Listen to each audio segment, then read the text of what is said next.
Speedway Report is produced and broadcast by the Zeus Radio Network for Racers Reunion Radio. Well, the World Championship celebrated its 1,000th race. We touched on some short track racing over the weekend, and big story for me personally, racing print magazines, they are alive and well in a digital age. I'll talk about a couple of them today. We've got all this and more coming up. Welcome to Speedway Report, Monday, April 15th, 2019, from the shores of Lake Norman in Race City, USA, Mooresville, North Carolina. I'm Patrick Reynolds, and thank you for joining the fastest half hour in racing. Lots to talk about tonight. Let's jump right into the Speedway Report Victory Lane Lap, tell you who won what over this busy weekend. Right into April, your local tracks will be opening up soon. Get the local schedule. Go visit your local guys. But in the National Series, the Monster Energy NASCAR Cup cars ran 400 laps Saturday night in Richmond, Virginia. Martin Truex Jr. takes his first win for Joe Gibbs Racing, first win since Furniture Row Racing shut down, and his first win in the Cup Series on a short track. Yeah, I know. Some people don't consider Richmond a short track. It's a 3/4 mile track by definition. A mile and under is a short track. A mile and over is a super speedway. Internet loves to fight over everything that they can. Anyway, the Xfinity cars went 250 laps on Saturday night. Friday night they ran. Cole Custer was your winner there in the Haas automation machine. IndyCar raced a very historic event on the streets of Long Beach GP. Alexander Rossi went from the pole to the win. In Formula One over in Shanghai, China, Lewis Hamilton was your winner. It was the 1,000th race in the history of Formula One. Not necessarily the World Championship. Oh, did I pique your interest? Good. I'm going to touch on that shortly.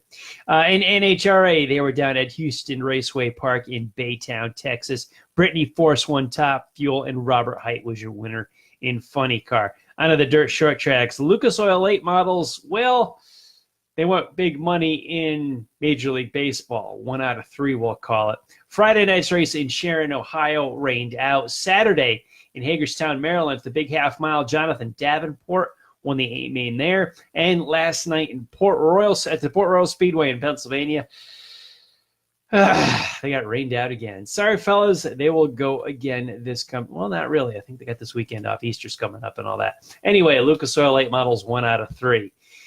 Rough weekend. World of Outlaws sprints, a little bit better. They went 1 for 2 at the Devil's Bowl Raceway in Mesquite, Texas. We talked history with Long Beach and the Grand Prix there. Devil's Bowl Raceway in Texas, where the World of Outlaws sprint cars began it all so many years ago. Their first ever race there. They were scheduled for a doubleheader. They did get Friday nights in. Logan Schuchart won the A-Main on Friday. Saturday, no good. Mother Nature takes another checkered flag. The rain danced with the ARCA Series yesterday afternoon in Salem, Indiana. They barely got the show in. Michael Self won the rain-shortened event. 200 laps. Rain fell around lap 98. They cruised it to past halfway for 101. Were able to complete the race and officially button it up, move on from Salem. USAC Silver Crown cars didn't fare much better as they were in Terre Haute, Indiana, got rained out there. The USAC Sprints did race Friday night in Bloomington, Indiana. Brady Bacon was your winner there. Up on the high banks of Grandview, Pennsylvania, they got their opening night of championship points in. Saturday, Brett Kressley won your small block race, and Jack Butler was the sportsman main event winner. They'd become the point leaders as they head to the second event of the championship season this coming Saturday night on the Hill in Pennsylvania. Okay, all kinds of neat stuff. I talked about print magazines. It's a digital age, the internet, websites. Yes, no argument there. A very strong part of our community. I had an opportunity in the last few weeks, and it has come to fruition. Now, don't worry, Speedway Report will continue on. As always, the podcast, the website, the stories, the fun, it'll all happen. However, I'm going to give a love as I reach off camera real slick to a couple of print publications. Speedway Illustrated magazine, where a lot of you are extremely familiar with, and CC Racer magazine. Probably not so much familiar with this. More familiar with this. Let's talk about these guys. Begin with Speedway Illustrated. This is, I'm going to call it, in my opinion, the third incarnation of this magazine. This group, this core group of people, this family, began as Dick Berggren's Stock Car Racing so many years ago. Stock Car Racing magazine was, or SCR, was a must-read periodical. It came out every month. Speedway Illustrated still does. Speedway Illustrated began after Stock Car Racing morphed into Speedway, as Dick Berggren worked for SCR, finally bought it, turned it into Speedway Illustrated. He sold it to a parent company, and the parent company did not do any of them any favors. They were all out of a company, out of a job, but a group of them, board members, a lot of hard worker racers, grease under their fingernails, elbows up, sweat on the brow, you know, racers, true racers that love the sport and are into it, resurrected this into the second form of Speedway Illustrated, or the third form of the actual magazine, from Stock Car Racing to Speedway Illustrated to the second Speedway Illustrated. This one here, currently about 10 years old, owned by Traction Media, in a fantastic group. And recently, I don't have the date on this off the top of my head. Let's back up a little bit. I was going to jump to CC Racer, but not yet. Speedway Illustrated really focuses on stock car racing and the short track world here in the United States. The grassroots guys, the tours on dirt and pavement. They do some open wheel stuff too, but they're really the grassroots level of racing. A lot of tech, a lot of competition, a lot of good stuff, with a mission to get this magazine into the hands of people, and more importantly, would-be racers. Get them off the couch, get them out of their living room, get them to their local short track, and maybe take another step and maybe get them into the pit area as a participant. This magazine has the racer's heart at the forefront of their mission. They want to do it for the reader, for the racer. Who's their racer? The people in the grandstands and in their pit area at your local grassroots racetrack. Recently started CC Racer magazine. This is a quarterly publication, not a monthly one. This focuses on the smaller versions of motorsports, legends cars, bandoleros, quarter midgets, things of this nature. It right now is a quarterly publication every year. It has taken off.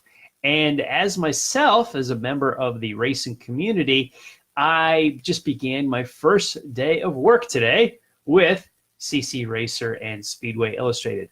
I'll be doing sales for both companies, so we are looking for good companies that would like to advertise in either magazine. Message me here on social media, on Facebook. Whatever platform you are using would like, hit me up on social media, send me a message. I'd love to talk to you and your company if you want to get the word out as to who you are, why a racer should be buying your product, your service. We want to support the sport. This magazine, both of these magazines, put their information and their words into the hands of the racing community. Now, as the editor, Carl Fredrickson, was talking to me, telling me, yeah, look, there's a lot of web pages that can give you the information, I guess. You know, you can look up Google and whatnot. But a good rate motto that he's got are readers are leaders, and not just post perusers, the ones that bounce off of Twitter and Facebook. Everybody has their place. I believe social media has their place. Those posts have their place. But there's some good feature stories in these magazines that go into depth on technology, the cars, the competition, and even more importantly, the people behind the scenes of racing. I love the aspect of this. This is an absolutely wonderful opportunity with me. This show will continue on, actually be a great supplement to the magazines, I think. If we can get this show into more people's hands and those magazines into more people's hands too, be good for the sport to share all of this. But they cater to the racer, want to put good information and good stories into their hands, educate, get you that peek behind the curtain, look into the pit area, look at the people, go into their garages during the week. What's happening on a Tuesday night as they prep for Saturday night racing? These guys will tell you. This magazine will tell you all those stories and more. I just joined them today, be part of the staff. I'm thrilled, absolutely thrilled to get back to the racetrack and get some advertisers going, help them stay healthy and keep a business healthy and keeping racers and racers informed of what's going on. So CC Racer and Speedway Illustrated Magazine. You guys want more information, just hit me up in the comments or anywhere on social media where you're currently watching this podcast. I'll get back to you with some info. You want to subscribe, you want to advertise, you want to talk about it, want to talk about the other people involved. I'm thrilled about it, and the opportunity opened up. I jumped at it. I'm so excited to be part of this and be even more part of the racing community. All right, let's jump away from what I'm doing. We can step away. I bragged about myself in these magazines enough. I'll show you them both in a little bit. Let's talk about the on-track stuff that I saw over the weekend. The Long Beach Grand Prix held a big marquee spotlight for me because of the history of this thing. It's a little bit like F1 in Monaco, that it's a tight course. There's not a lot of places to pass, but it's an event. It's being part of it. It's the history. It's a really, really special race, even though we know we're really not going to see Talladega at this thing. I know that. Alexander Rossi goes pole to checkered, and where I'm looking at was at the finish between Graham Rahal and Scott Dixon as they dueled for the final podium spot for third. Graham Rahal got penalized for blocking Dixon as they came to the checkered flag. That put Dixon third on the podium, and Rahal penalized a little bit from where he felt he should have finished. Little misinterpretation of the rules, and this leaves it open to black and white. I'll ask you guys, what did you guys think of this? Graham Rahal says, hell yeah, I blocked them. Absolutely, I was blocking, but I'm allowed one defensive move, where they are. Rahal's tires were worn. It was coming to the checkered flag. He did what he thought he had to do or needed to do or wanted to do. Dixon crossed the line fourth, got bumped up to a podium, so it wasn't a disastrous day for either driver. However, when you're on a podium and they get bumped off, man, you feel sorry for your sponsors. Do you think this was blocking? What do you guys think? IndyCar says in each driver's meeting that every move like that is subject to a penalty, subject to the officials getting involved. However, I understood it in IndyCar as if you were the car in front, you are allowed one defensive move. You can't go back and block and go left, right, coming down the straightaway, but you are allowed one defensive move toward the driver behind you. Rahal busted for blocking and knocked off the podium. Not too happy. Dixon wasn't really happy either. He got on the podium, which is good, but I'm sure he would have rather, you want to pass it and you want to earn it a little bit. These two guys get along fine, so I'm not looking for any trouble between them. However, I want to know what you guys think. I understood the rules. If I understood the rules correctly, I don't think Rahal should have been penalized. He did what the rules, what I understood, say to be. Let me know. Tweet me, Facebook me, Instagram me, something. I want to know what you thought. Did Graham Rahal block or not? We're blocking at we're blocking at Long Beach, yet we still have trouble passing at Richmond. The Cup race, we talked about it at the top of the show. I alluded to it. It's a short track. Richmond is a short track by definition, yet aerodynamics is playing a big role in the racing here. Used to be, remember the half-mile fairgrounds? I do. I'm old enough to remember that with the steel barriers, the red and white stripes. I know they painted the red and white on the concrete for a little back in the day feel to Richmond, but it's a 3/4 mile track. In the terms of short track, that is a pretty big track. It's a short track by definition, but yeah, aero has a lot to do with how these cars run there. We are fighting problems at Richmond that we are fighting at Kansas and Charlotte and Atlanta, where the lead car has the clean air very fast. The guys closing in on him may be faster until they close up on him. They lose the nose and the aero is gone. And they have trouble rubbing.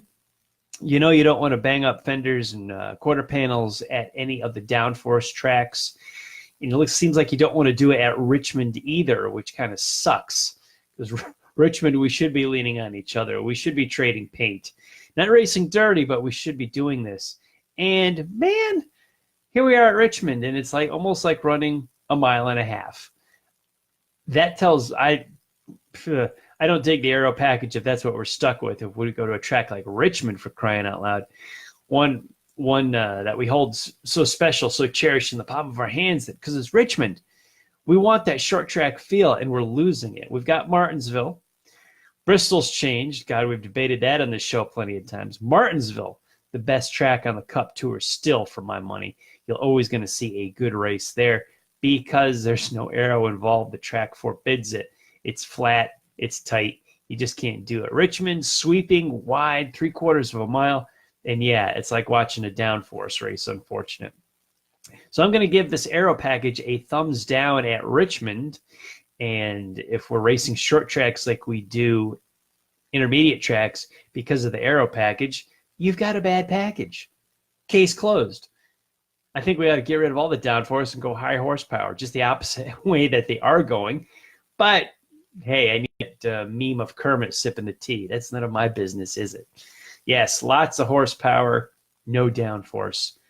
Now we're talking. Let them drive them. Now it's kind of just you're at the mercy of the body and the air going over it. Yeah, Richmond at the fairgrounds, the flat half mile. Wonderful, wonderful, wonderful event before they redid it. Always liked it, even after 1988. However, I prefer the old fairgrounds half mile to what we have now. Okay, April 15th, tax day. Hope you're all paid up. That means we're in April. Next month is May. Now, we all know how May is. That's like telling an 8-year-old next month is December. Next month is May. With that, Fernando Alonso and McLaren tested last week in Texas at the 1.5-mile track. No real incidents and no real in-depth on there, but it warms my heart to know Fernando Alonso is coming back to the Indianapolis 500 with McLaren. Had one of the fastest cars there a few years ago, launched the engine late in the race while in the top 10, led some laps, was a wonderful part of the Indy 500. Looking forward to seeing him again there next May. Now, we mentioned the marquee event of Formula One with its 1,000th race in China yesterday, or 2 nights ago, depending on if you stayed up for it. And I did a little research, which Tim Leaning hates it when I use that word. But I wondered when Formula One started and when this all happened. Well, their first race was in 1950 in Silverstone, England. And the 1,000th race was, 2019, a couple days ago in Shanghai. However, not all World Championship races were Formula One races. Formula One races started out, but only a select few were World Championship races. There were other races in other series that were World Championship races, including the Indy 500 from, I think, 1950 to 1960 was part of the world title, and not every F1 race happened to be part of the World Championship. Nowadays, in the past, my recent memory, they're synonymous with each other. I know the Formula One schedule determines the world champion. However, through the history of it, they weren't all like that. Some Formula One races were World Championship events, but not all of them. And races outside of the Formula One Tour were part of World Championship races. So this was the 1,000th Formula One race, and how they kept track of that since Silverstone in 1950. But quite the historic event. Long Beach, Shanghai, China, with a Formula One race. I like these. It's historic stuff. I'm a big nerd for this kind of stuff, especially in racing. Just whether the race is good or not so much, it's just important to me to see it, be a part of it, track it, document it, and follow it with these big events. So tip of the hat to F1. 1,000 races as we head to 1,001 in Azerbaijan. I knew I shouldn't have tackled that word yet tonight. Azerbaijan will be up in 2 weeks. And as we pay our respects to Motor Week Illustrated, remember 5:35 on Saturday afternoon in WTBS, they had their Racer of the Week. And I try each week, it's low-hanging fruit to pick the winner of the big race or any of the winners from the victory lane lap. And I try to look beyond just who won. Now, a lot of times the winner does get the racer of the week. It makes sense. They won. We're not here to award participation trophies and whatnot. But I look for racer of the week. And one guy popped out to me, and he may be a surprise to you. He began his week at the 1,000th race in Shanghai, China. Okay in practice, and then in Saturday morning before qualifying, he spun and he crashed. Wrecked the car pretty good. He had to start the Grand Prix from pit lane. Wasn't even on the grid. He launched from pit lane, and he worked his way after a practice crash, starting from pit lane, was able to work his way all the way up to actually finish 10th. Earned championship driver points, earned championship constructor points. This, to me, was the drive that I saw all weekend. This is the racer of the week, Alexander Albon, part of the Toro Rosso team in Formula One. A wonderful drive, recovering from a crash, starting as far back as you possibly can, yet still scores championship points, driver and constructor points. That is a racer that just kept digging. Good for him. You get down and you stood back up. That is the quality of a racer. We'll talk about the racer. I'm going to give gratuitous self-promotion one last time tonight. Speedway Illustrated Magazine, CC Racer Magazine. They're not available on newsstands, but you can subscribe to both. If you want one, message me in the comments here. Get a hold of me on social media if you want, and we'll hook you up and take care of you as far as getting you the information for a subscription and some copies. Guys, in between our broadcasts, keep up on the world of racing with SpeedwayReport.com. This broadcast and all of our past shows are uploaded on the site.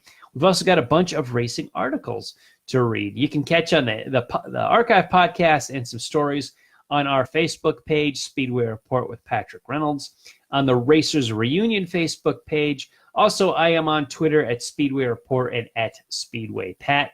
Speedway Pat is also on Instagram. RacersReunion.com. We have shows in the forum. And if you're connected to me on LinkedIn, check me out there. I podcast there, as well as the YouTube channel. Big thanks to everyone on the Facebook Live feed for joining the conversation tonight. Give me your thoughts. I asked you a little bit about Speedway Illustrated and CC Racer, what you thought of Graham Rahal and Scott Dixon, and I don't know, anything that's on your mind. I'd love to hear it. Love to, just tell me what's going on lately. I'd love to talk to you a little bit more. I want to thank all of the military past and present for the freedoms we enjoy as Americans in our daily life, including the simple things like bench racing right here on a Monday night. Freedom is not free, and a veteran paid that bill for us. To all of the men and women who are defending freedom and watching Speedway Report, take care of yourselves and come home soon.